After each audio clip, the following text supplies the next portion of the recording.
Is it time to get your life together? It is almost back to school time, and that means a lot of us, whether we're going back to school or not, are thinking about how we can become more organized. So today I'm making you a quick little fun video explaining 10 different ways that you can start to get your life together, starting right now. So if you want to get the tips, then be sure to keep watching.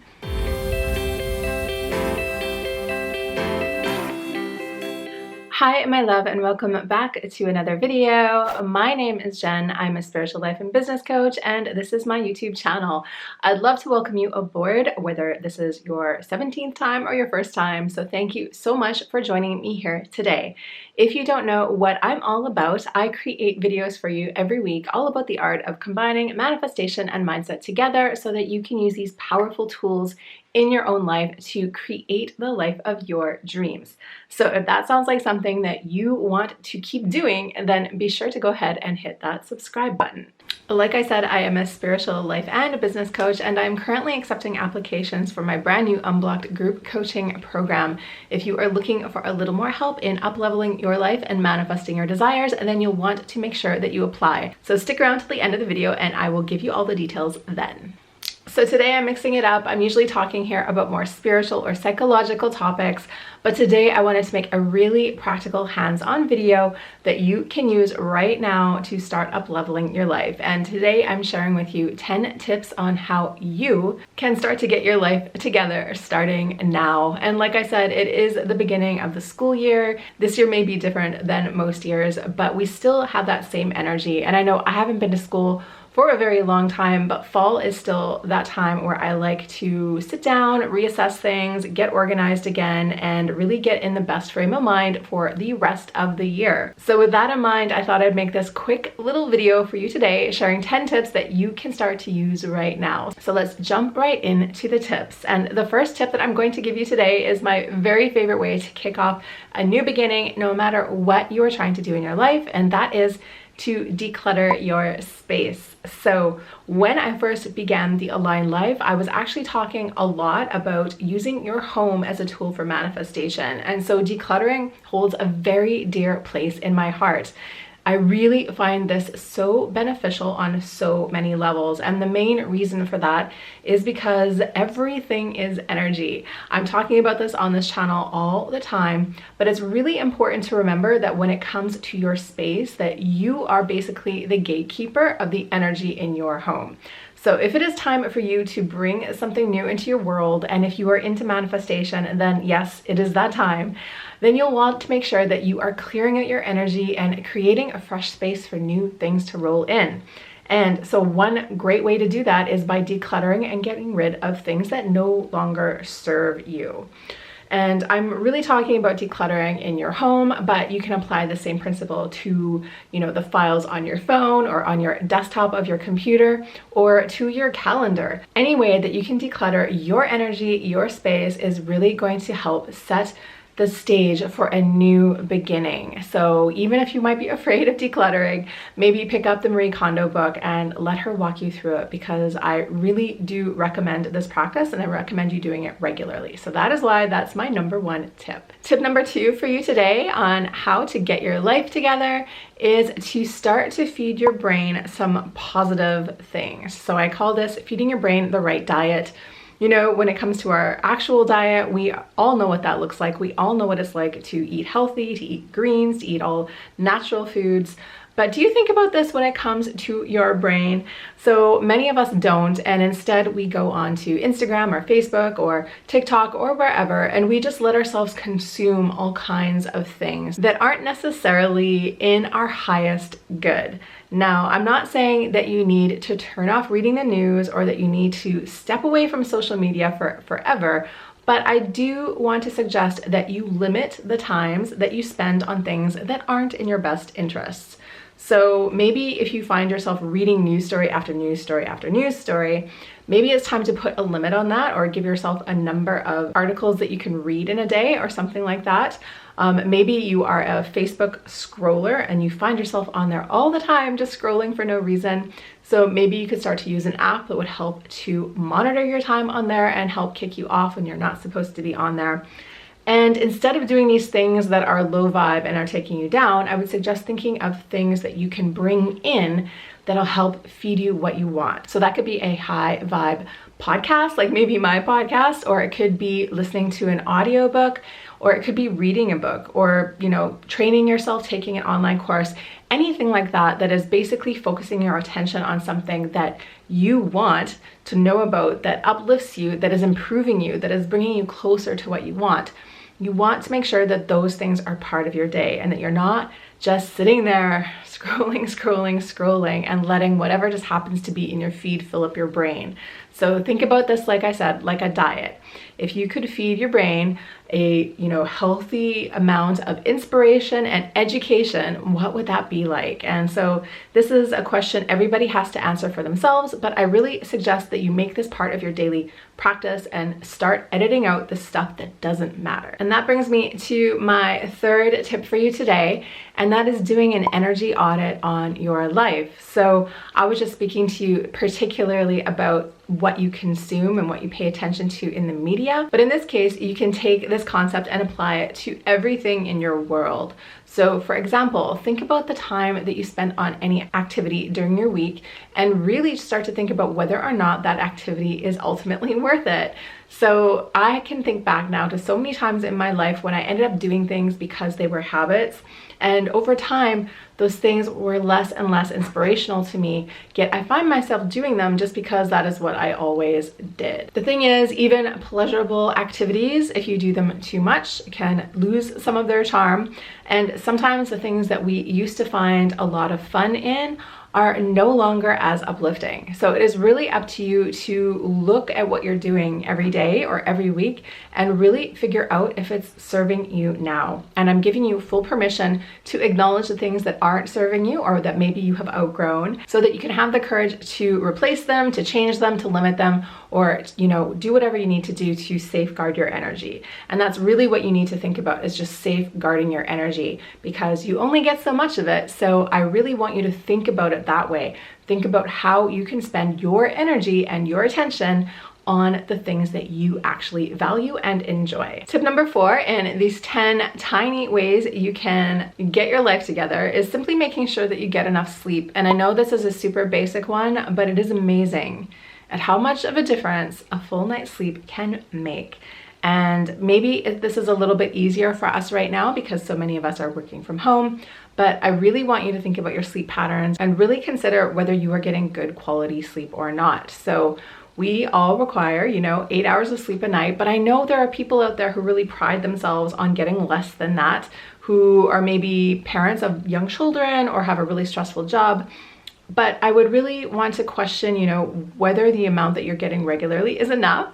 And if it isn't enough, I would really invite you to start to think creatively about how you can start to get more sleep.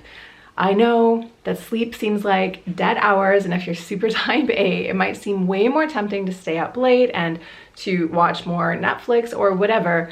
But really taking care of your body is so important. And for me, sleeping is a huge energetic reset.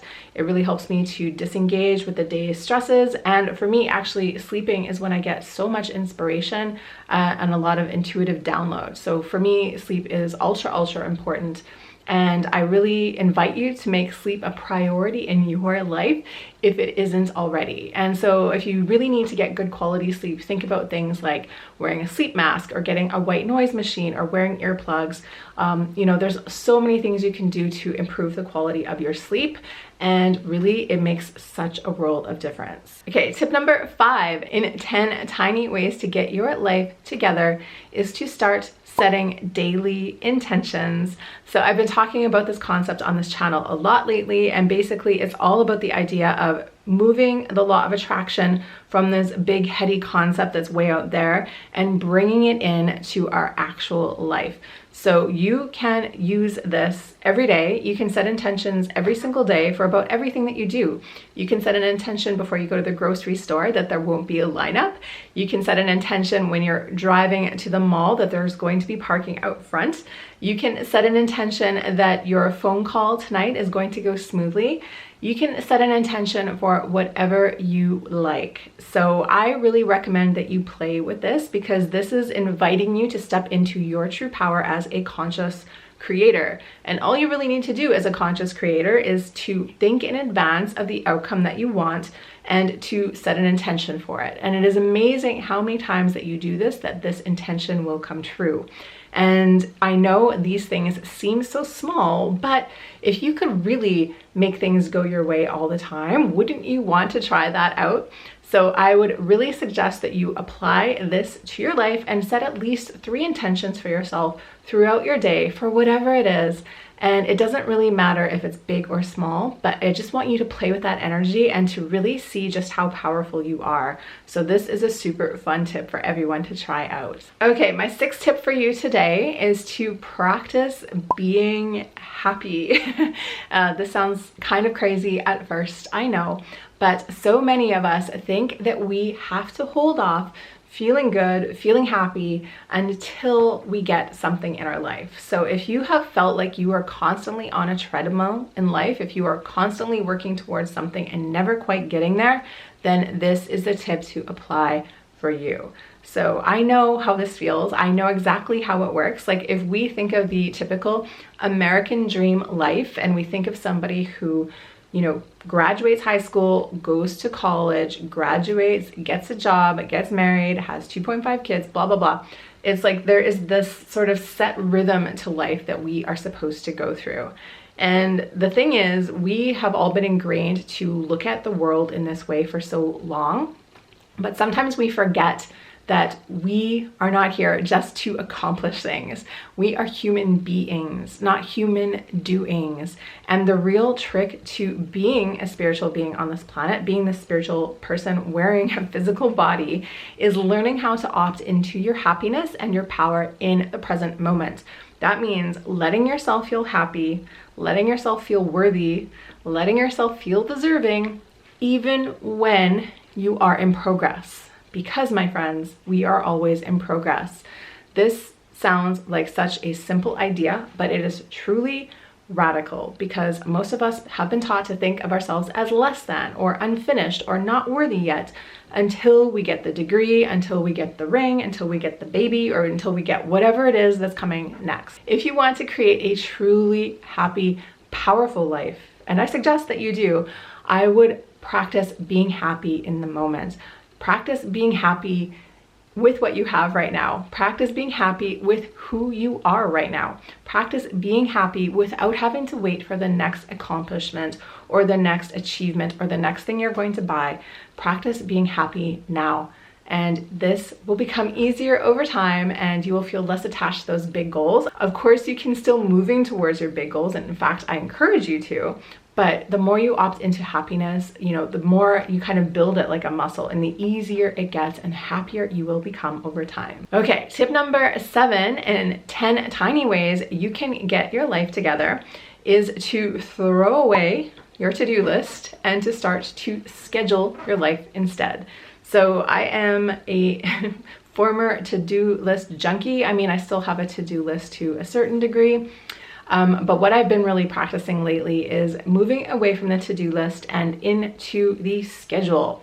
So this is a super powerful way to gain control over your time, because a to-do list is in some ways really disempowering, because the to-do list never ends and it feels like you're just like in the middle of it, in the middle of it, in the middle of it, because you know, you do something and there's something else to do and it just, you know, stays constant. So that can feel super frustrating and can make you feel like maybe you're not doing enough. So the one way I found to combat this is, instead of using the to-do list, is to use a calendar approach instead. So that means you take your important tasks for the week and you assign certain time slots for them. And then that way you just go through your week looking at your calendar, sitting down and executing what is on the calendar.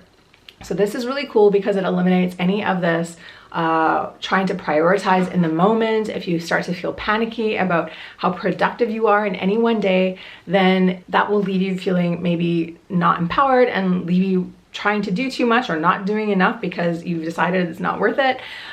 So if you start to use the schedule instead, it can really help you to gain control back over your life. It can help you to step away from that mental drama of what do I do next or how do I prioritize? And it can really help you to see visually what you've actually done in a week, which will let you feel more confident while you're doing it. So I really highly suggest that you do this tip. And in fact, maybe I'm going to do a whole video about how to do this in a future video. Okay, tip number 8 for you today is to start meditating. You probably knew that I was going to say that at some point, and yes, of course it's true. If you don't know me, I'm a huge fan of meditation. I kick off every morning when I wake up with a 10-minute meditation, and it really is one of my favorite tools, my non-negotiables as part of my day. So the reason for that is because to me, meditation is like going to the gym, but for your mind. And we all know what it's like to have that monkey brain inside of us going along, thinking crazy thoughts, overwhelming us, falling into the voice of fear or the voice of the inner mean girl, and just making us feel chaotic and out of control. So meditation isn't going to make all that stuff go away entirely, but it is going to help you to come back to your power. It is going to help you remember that there's a distance actually between you and your thoughts. It's going to help you to disengage from your thoughts so you're not going to feel overwhelmed by them. And it really does help you to gain control over what is happening in your mind. And this isn't something that we were taught unless you were taught meditation as a child, which I definitely was not. This is something that I've really had to work on as an adult, but it is absolutely amazing. And I think every single person in the world should be meditating.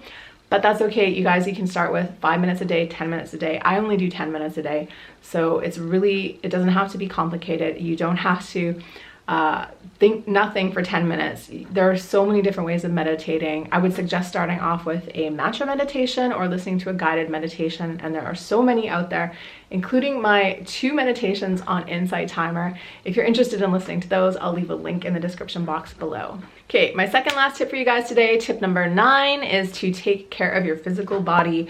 So notice I didn't say go work out, but I do want to encourage you to take care of your physical form.